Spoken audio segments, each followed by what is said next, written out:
বাংলায় প্রথম এনকাউন্টার প্রভাস মণ্ডলকে, যিনি নাকি বারুইপুর খুন ও ধর্ষণকাণ্ডের মূল অভিযুক্ত, অন্ততপক্ষে পুলিশের মতে তাই বলে। বাংলায় যোগী মডেল আস্তে আস্তে প্রযুক্ত হচ্ছে, এছাড়া উপায়ও নেই। সমাজকে বার্তা দিতে এনকাউন্টারের প্রয়োজন আছে।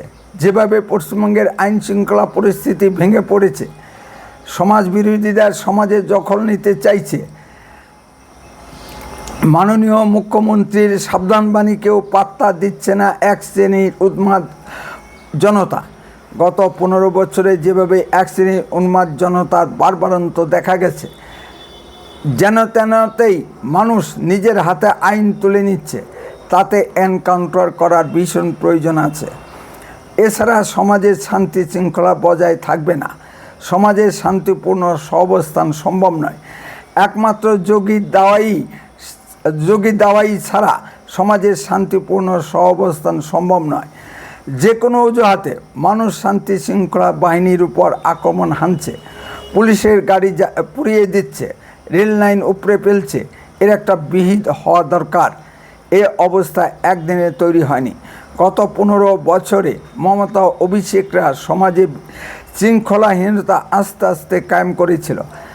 আমি গল্প শুনেছিলাম, স্কটল্যান্ড ইয়ার্ডের একটি পুলিশ কুকুরকে একটি বাচ্চা ছেলে মুখ ভেঙচিয়েছিল, পুলিশ তাকে গ্রেপ্তার করে বেত মেরেছিল। ইংল্যান্ডের আইন এত কড়া, আইনশাস্ত্রে প্রেসিডেন্ট বলে একটা কথা চালু আছে, পশ্চিমবঙ্গে সেটাই ভেঙে পড়েছে।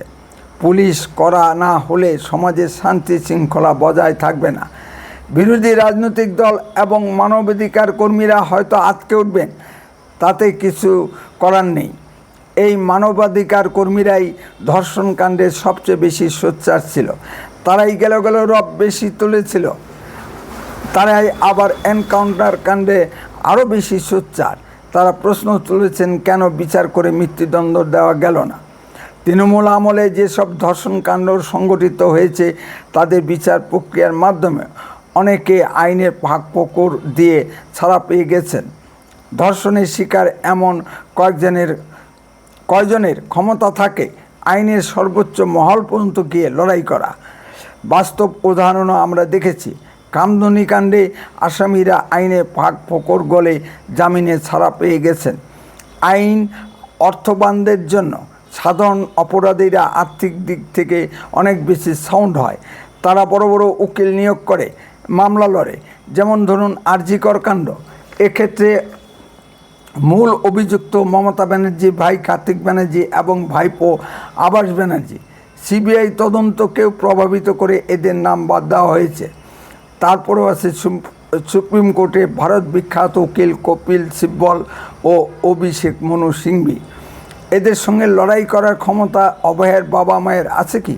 সুতরাং আমরা চাইলেও অনেক সময় আকাঙ্ক্ষিত বিচার পাই না, সে ক্ষমতা আমাদের নেই।